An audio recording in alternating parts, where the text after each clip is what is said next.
ভাই ককরোচ জনতা পার্টি এগুলো কি করছে ভাই?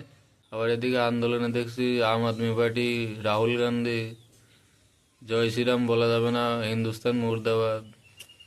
তো এইগুলো কি ছাত্র যারা আন্দোলন করছে? হিন্দুস্তান মুর্দাবাদ, আল্লাহ আকবার শোনা যাচ্ছে মাঝে মাঝে। এসব আসছে কোথা থেকে? বিভিন্ন দলের নেতারা এখন সব এদিকে এসে যোগ দিচ্ছে, মানে একটা পলিটিক্যাল ফায়দা তোলার জন্য নাকি? বাহ, খুব ভালো। এইভাবে সরকার চেঞ্জ করা যাবে না ভাই। আমি এই বলছি না যে আমি বিজেপির অন্ধভক্ত, ঠিক আছে?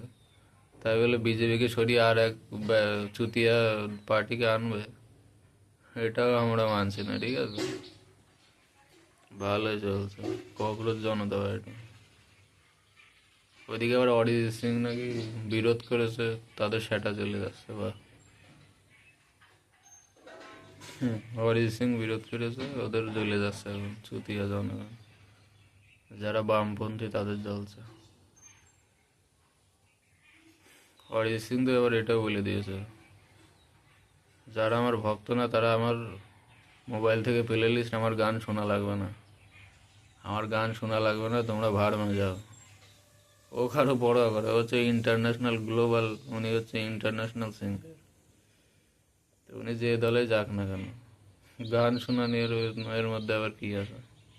গান শুনবে না, গান শুনবে না, ভাড় মে যাও। চুতিয়া জনগণ সালা।